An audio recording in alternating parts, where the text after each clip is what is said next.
Hello, and welcome to the Online Writing Center's webinar, Annotation to Synthesis.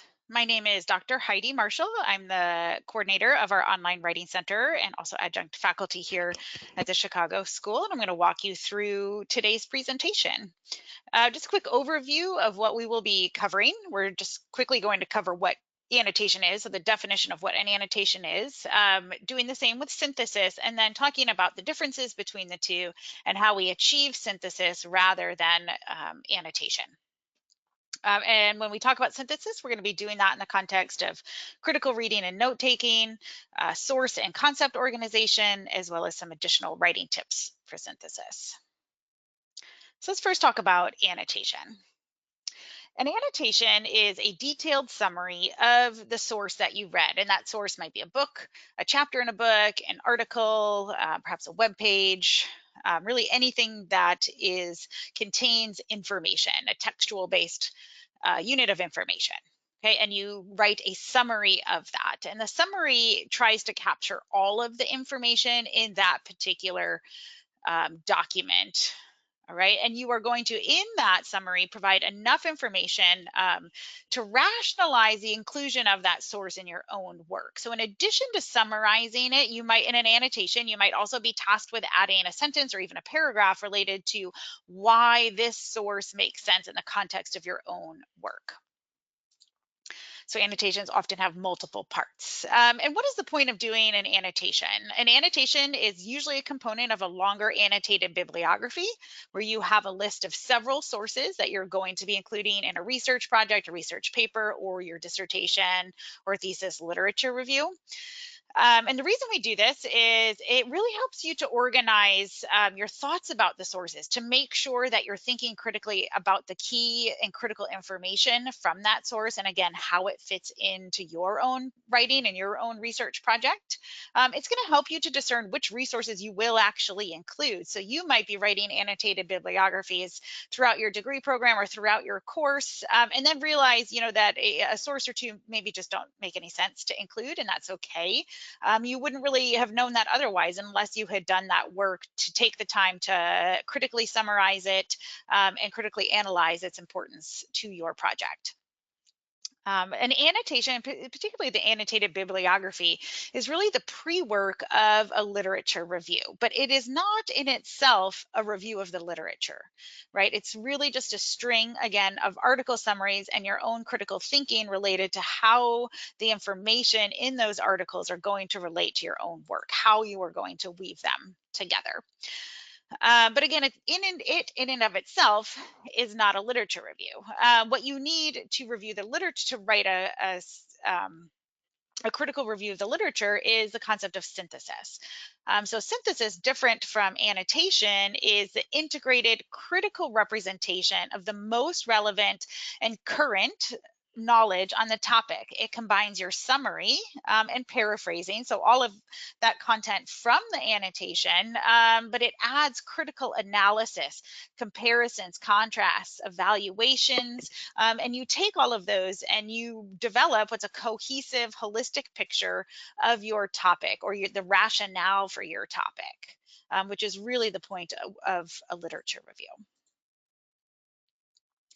So just a visual example of what synthesis is versus annotation. So in annotation, you're generally going to be having a single citation because you're summarizing a single source. But in synthesis, again, we're combining critically ideas from multiple sources into a cohesive whole. So we're taking little bits of information to create new knowledge. And visually, that is going to look like paragraphs with citations to multiple sources, right? I'm going to say, Marshall has suggested that X is true, and X can really refer to just about anything. I might then call on another author who supports that X is true, but also adds information or adds something that perhaps contradicts something that Marshall said, or offers a new critical point of view, right? So you're offering all these different pieces of information, points of view to create a cohesive whole. And that cohesive whole is actually a new understanding. You're creating and generating new understanding and new knowledge when you bring all of these pieces of information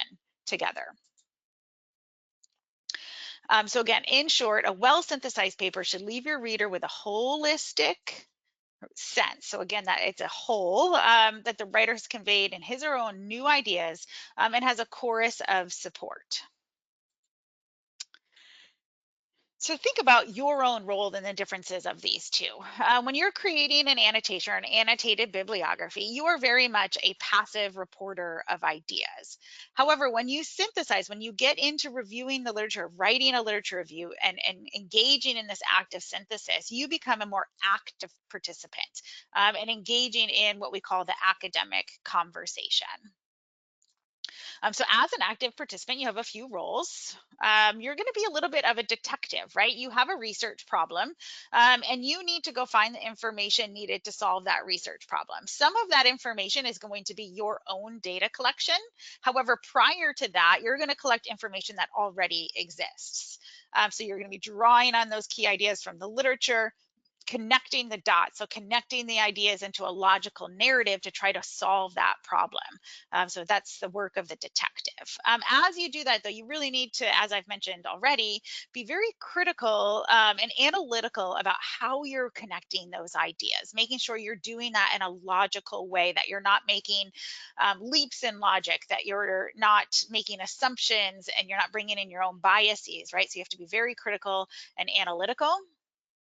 And then finally, you're sort of this puzzle master, right? Where you have to fit all of the pieces together to reveal that whole, to reveal the state of knowledge on this topic in your field. So let's talk about how to do that, right? How do we achieve all of this? And I think this is particularly important to this initial step of being this detective, right? So remember, it's your job to find all of the critical, relevant pieces of information that are going to contribute to your solving of your research problem in the current literature review, the current literature. And really what you're trying to do in your literature review is show that there's something missing, right? There's a critical piece of the puzzle to solving that problem that's missing. But you can't know that, and you can't build that rationale for your own study until you've done this investigative work yourself. So you really want to be able to hone your critical reading skills and your note-taking skills to make sure that you're not losing any of those very important bits and pieces of information. So we're going to talk through what the Online Writing Center advocates for, which is the SQ3R or SQ4R, depending on sort of the degree to which you or what you're reading for. And this is a critical reading model. This is not our own. This is an evidence-based critical reading methodology that we endorse in the Writing Center. And it begins with the process of scanning. You're going to scan the text for main sections and organization. You're going to note the publication information, the date of publication, so that you know its relevancy, its currency, the authors who wrote it. So who are they associated with? What authority do they have on the topic? Information that you can glean from the headings of the article, from the major sections, from the abstract, the reference list, and so forth. You want to make sure at this stage that you have a clear understanding of the author's words, their language, so that it's not, if it's an article that's full of industry specific jargon or jargon, acronyms, or so forth, that you understand those, right? So you can have a really good understanding of the article itself. You're familiar with the vocabulary. You're also taking note. Does it seem like the researchers have any biases themselves? And any other really important information. So this is, again, it's a quick scan.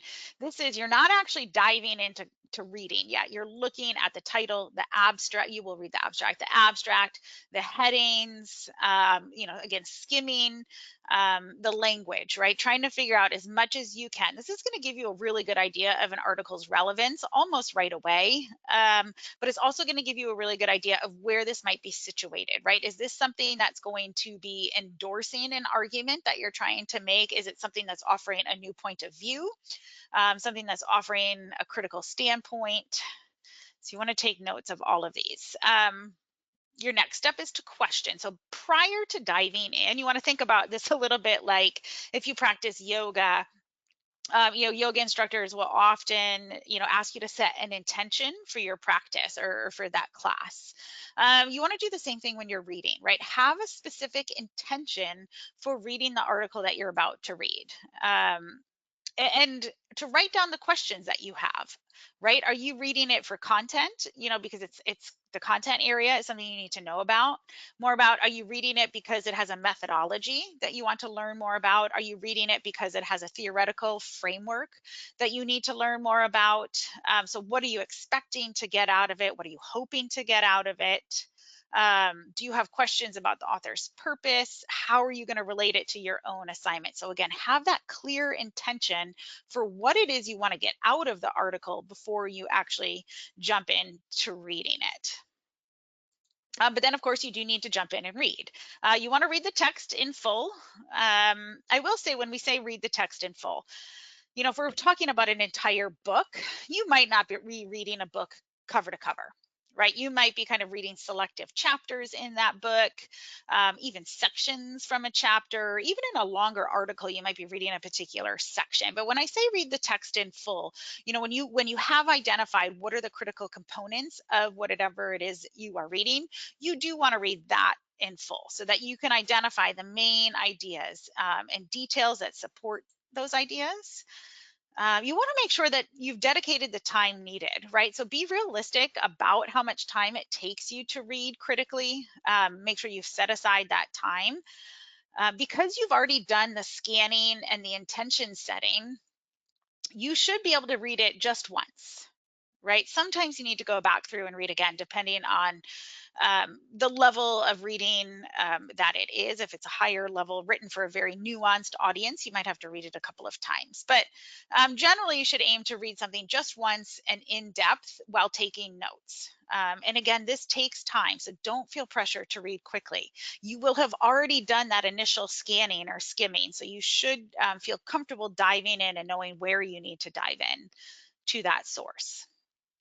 After you read it and you're taking notes, and that note taking can be done a number of ways. Some people like to highlight their document. Sometimes some folks like to print them out and physically write and use physical highlighters on their document. Some folks have a document, a Word document or an Excel spreadsheet open on their computer, and they're taking notes there. So that's a process that you want to identify what works best for me, what makes the most sense for me. And so once you've done the reading and the note taking, you now want to go back and see if those questions that you had going into it were answered. Did you meet the intention that you had set out? And if not, why do you think that is? Do you think you need to now go find new sources? Making sure, again, you're highlighting and you're taking notes on important passages, things that you might want to be paraphrasing and pulling into your own writing. Take note if any new questions have developed during that reading. And now we get to the final couple of R's. So once you've done this work, now you're really going to be figuring out, how does this fit into my own writing, right? What understanding am I taking from this article that's going to contribute to my own writing? So you're going to begin to now compare it, analyze it, and evaluate it in relation to everything else that you have already read. So you're going to begin to do the process of synthesis. Most of this is sort of happening in our minds and in our note taking. So you won't necessarily be crafting paragraphs yet, but this is where you really need to engage your critical thinking skills. You want to place that reading in again in the context of what you already know and what you still need to discover. Okay. Once you have done that, now you can begin to move to that critical writing process. Right, so we've done that pre-work of reading. We have a really good idea of all of the main pieces of information, all of those puzzle pieces that we're going to be putting together to create our cohesive whole. And now we need to write that. And critical writing has several steps. And just take a moment. What do you think the two most important steps are? And we're thinking really mostly about, again, writing a literature review or a comprehensive research paper.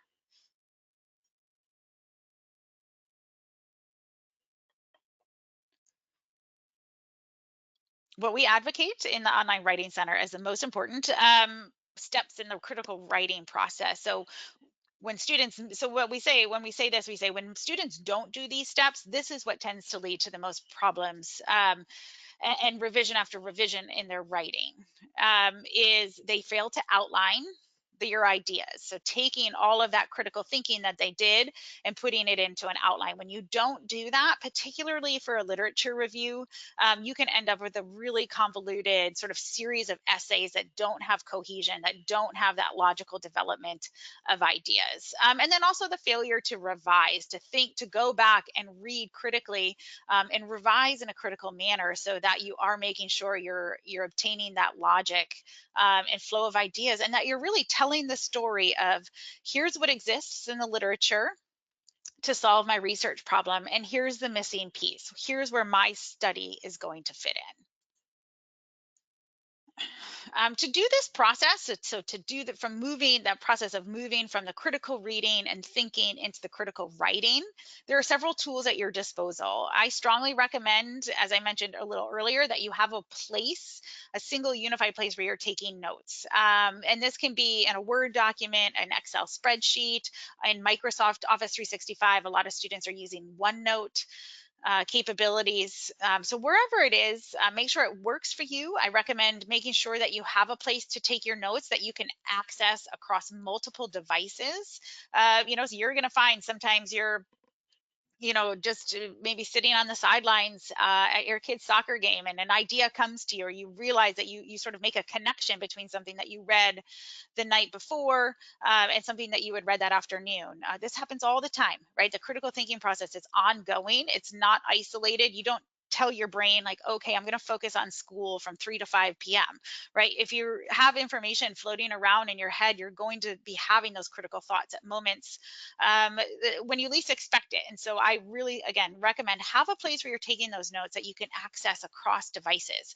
Sometimes I'll even open up my email application on my phone and send myself an email, right? So if I don't have access to my literature review matrix or to a specific document, or I just need to get that thought out right away, I'll just send myself an email about it, and then I can go in and enter that. So have that at your disposal. In a literature review matrix, you are going to be having sort of an itemized list, not only of all of the sources that you're including in your literature review, but also your notes and your ideas about how those sources are beginning to weave together. So you want to focus on collecting, yes, all of the critical information about the source so that you can cite it properly. But again, then also thinking about the analysis, the summary, right? What was the purpose of that article? And how does this relate to your own research? So when you do really well, when you have a well-crafted literature review matrix, your paper is almost going to write itself. That literature review is going to begin to develop in your notes. Although some students really don't think well in spreadsheets and lists, and that's fine. It's not for everybody. So you might be using something more like a concept map, where you're connecting these ideas and taking notes. There's no right or wrong way. Regardless of how you take notes, though, I do really encourage you to create an outline before you begin writing. As I mentioned, students who tend to have the most trouble are those who didn't think critically about their outline. The outline is going to help you figure out, make sure that you have all of the information so you don't have any gaps in your logic. It's going to make sure that you're telling that story, that you're developing your content logically. There's a clear argument, and everything's been woven together seamlessly. It's also going to help you make sure that you're complying with APA heading levels and the hierarchy of headings in APA style. I also recommend, as you build out this outline, put your citations in. So add citations to the sources that you want to include in each of these sections so that it makes it easier. Then you can just go, and if you do have a comprehensive spreadsheet of that literature review matrix, you can just simply search columns for those sources. And again, that section is almost going to kind of write itself if you've done the due diligence and filled in each of those components of the literature review matrix. Right, and you really want to feel confident in your outline and its organization before you begin writing. And when you do begin writing, you want to make sure, as this is sort of shown in my vertical outline here. Notice how I'm not organizing by author name, right? So sometimes what we see, one of the biggest sort of transitions that, again, that students need to make when we're thinking about moving from annotation to synthesis is moving away from that string of article summaries, which is an annotated bibliography, and taking that string of article summaries and weaving them together so that you're identifying the main themes that have emerged from those summaries, right? So you're almost coding your own note taking. And when you do that coding process and you identify codes and categories and themes, that's where the organization of your literature review comes. So you are going to be organizing it based on those categories or those themes that emerged from going back and looking at your notes. And that's what should appear in your outline. So you have like issue A or theme A, and then you're going to incorporate what all of the different sources that contributed to that theme. And then your next section is issue or theme B, or issue or theme C, and so forth. And so it's not, again, a string of just article summaries, that you're really creating a cohesive, synthesized, categorized, and logical research paper or literature review.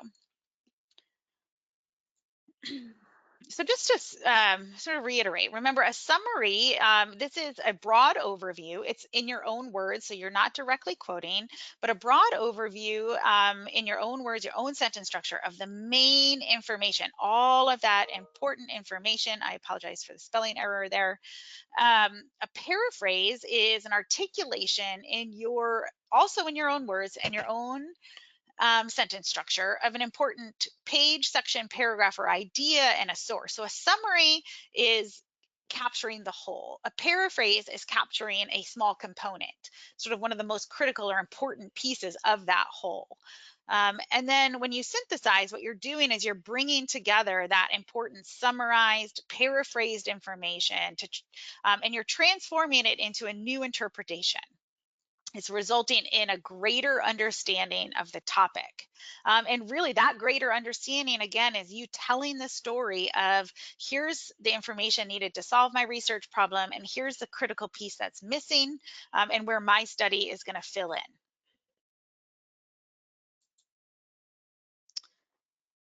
Just another recap, the difference. Annotation, you're recapping the main points of a source. It's a brief statement or restatement of the main ideas.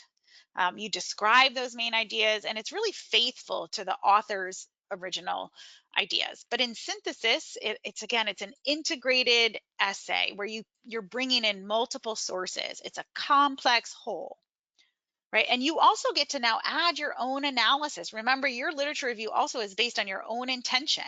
You've set an intention. You're trying to solve your specific research problem for your specific research purpose. And so that is really what is guiding the development of that synthesized literature review. So you will have your own analysis in there, your own perspectives. No two people, if we gave, 10 people a list of 10 articles and asked you to synthesize them and write a research essay, no two essays would look the same, because each of us has our own perspective, our own intention going into how we're putting the information from those pieces together. So again, another visual representation of what synthesis is not. As I mentioned, it's not a string of article summary. So if you're looking at your literature review or at a research paper and you have a paragraph and it's only about one article, and then you move to another paragraph and that's only about one article, and then you go to a third paragraph and it's only about one article, that is a string of annotations. That is a string of article summaries. It's not a synthesized literature review. So remember, that synthesized literature review is going to be focused on an idea, and it's going to be weaving together information from multiple sources that contributed to the development of that idea. That's what synthesis is. Your role as a puzzle master, the analogy I like to use here is to consider yourself entering into, when you're doing the review of the literature. So when you're reading these articles and you're writing your article summaries, because you will want to develop that annotated bibliography. Again, that is a critical first step. You want to think about that process as walking into a party, a very prestigious party, perhaps with all of the sort of most famous or most well-known researchers in your field. So the folks who are going to be reading your research. the audience to whom you are writing your research. These could be your faculty members, your mentors, again, those professionals who are already out in the field doing the work that you want to be doing. But you're new to this field, so you don't know a whole lot of them personally. And when we walk into a party like this and we are sort of feeling a little bit intimidated because we know that the people in the room hold a lot of knowledge that we want to be. So we're intimidated, but we're also eager because we do want to become their peer. And we see that we have the capacity to do that, but we don't yet know them. And so what do we do? Generally, if you were to walk into a situation like that, you wouldn't necessarily just walk up and start giving somebody your opinion. You would do the listening, the active listening that needs to happen before you can actively engage in a conversation. So you might go from group to group, listening to the conversation, summarizing those conversations in your head, sort of taking note of the voices. Like what are these people, what is each person saying, or what is each group of people saying? Really. And you are going to walk away and you're going to begin to then synthesize that information. And that's going to begin to create your own knowledge and your voice, right? What is your contribution to this party? You won't know that until you've done the active listening. And that's what writing a literature review really is saying to your audience, listen, I've listened to all of the important voices that are in this field, and I've done the work to synthesize those voices. And that synthesis has contributed to my knowledge. And now I'm going to convey that knowledge. So that is the point. You want to make sure that in that process, though, again, you're establishing your expertise before you join the conversation. And you're showing that you know, that you acknowledge and you're familiar with other people's expertise. You want to show relationships as well, but you don't want to force those relationships. Okay, if one isn't apparent, you might have to drop a source. We talked about that at the beginning, right? Just because you did the work to read that article critically, to write a critical summary of it, to think analytically about how it might fit in, that doesn't mean you have to fit it in. You might have to drop a source, or you might have to go find new sources if you're missing something. And again, all of those relationships, the way you synthesize this information, it all has to be relevant to your study. That's the whole point. All right, so we're going to wrap up with just some synthesis tips for you. Some of this is going to be recap of what we've already talked about. You want to make sure that you don't have an over reliance on one source, right? Particularly not if it's me, right? So Marshall discovered, if you find that you are relying on a single source in multiple sections of your literature review, that should be a flag for you. You want to think, okay, am I putting too much clout in this single author? Even if that is even if they've published multiple sources, right? Making sure you're having a variety of voices coming in. You want to avoid quotation strings. So as much as possible, avoid direct quoting. You want to be paraphrasing as much as possible, because paraphrasing shows that you have critically understood and re-articulated that information. Right? When you directly quote, your reader might question, hey, did you really understand this? Did you really do the work to think critically about how this fits in? Or did you just quickly copy and paste some text in here? And remember that you are asserting an argument, and in your literature review, that argument is that your study is necessary. You're telling that story of here's how to solve the research problem and what is missing from the current information that I need to fill. And that is the argument that you're asserting. You want to make sure too that you are being really precise and discerning with the transitional words and linking phrases that you're using in your writing. So don't use words arbitrarily, right? If I see the word thus in the second sentence of a paragraph, that is an illogical conclusion, right? You can't give me a topic sentence and then give me a conclusion without putting some evidence in there, right? If you use the words however, make sure that however really should show a true contradiction. So the idea that came right before it and the idea that comes right after the word however, that those two should be conflicting information. Therefore is something you really want to reserve for when you're about to make a final thought or a final conclusion. Right, so make sure if you are saying so and so agrees with something, that there is actually a true relationship there. Again, therefore is reserved for making those true conclusions or final or summarizing thoughts. However, is reserved for true contradiction, counter argument. You also want to make sure that you're doing showing rather than telling. So this is something that's really going to help you write with economy of expression and detail as well.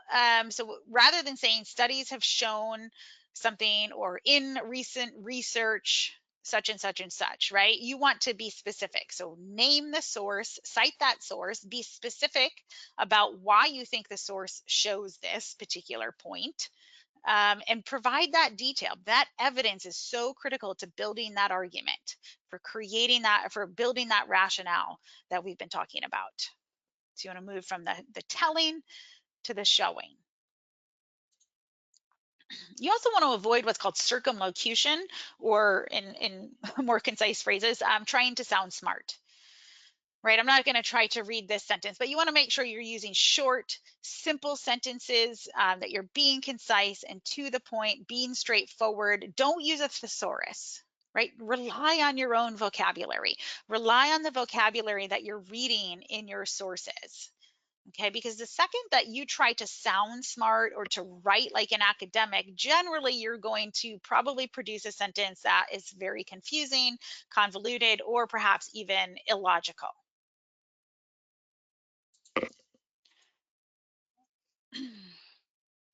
Oh, and just a quick summary. So this sentence here, if you did read it, this was the winner. This was several years ago. The winner of a bad writing contest. So there was a group that used to do take all of the research articles in a particular discipline published within a particular year, within a year, and do a bad writing contest. So they would identify the worst sentences in academic writing. And there are a lot of them. It's actually a pretty fun, if you want to Google this, thing to look up. And it's a really great way to learn what not to do in your academic writing. You also want to keep in mind the author who is frugal with words not only writes a more readable manuscript, but also increases the chances that manuscript will be accepted for publication. So again, be concise, short, simple, to the point. Okay, you don't want to put in, irrelevant observations, your opinion, or embellishments. So for example, phrases like "it is interesting" are completely unnecessary. One, it's your opinion, but it's irrelevant whether or not it's interesting, because you want to give us the detail. Don't tell us, show us. So again, avoiding that circumlocution. You don't need any I statements in your literature review. You don't need to tell us that something was a research study if it's obvious that you're talking about research study. If you're synthesizing research, you don't need to say that it's a research study. That is implied. So that's just unnecessary wordiness. Again, try to avoid telling us that something is important. As much as possible when you're revising, remember that we talked about that first most important point is outlining, second most important point is revising. And so this is the kind of work that you're going to be doing in your revision, making sure that you are eliminating redundancy and wordiness. So if you can replace a phrase with a single word, you always want to be doing that. You want to go for what's called economy of expression, being short and to the point. And these are just some examples that I'm bringing up of some of the more common wordy phrases that we see. And when we're in the writing center, when we're working with students in the writing center, things that we'll recommend are revised for concision, clarity, economy of expression. These are all listed on our website as well, which is why I'm going through fairly quickly here. So in addition to being short and to the point, you also want to make sure that you have what's called smoothness of expression, so that you are harnessing what's called an academic tone, but you're doing so without, unfortunately, some of the more fun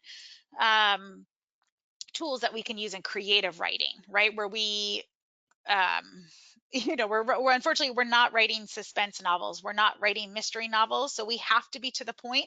We have to give all the information up front. You can't withhold information. You can't make something unexpected come out of the blue, right? You have to really be straightforward, to the point, and logical in your communication style. So I mentioned, I know I went through that fairly quickly, but we do have all of that content that I just went through, those writing tips on our website as well. If you have questions about any of it, you can always contact us. We're Online Writing Center at the chicagoschool.edu. So I want to thank you for coming today. If you have any questions, please feel free to put them in the chat now. Otherwise, again, if anything comes up after the fact, you can always reach out to us via email.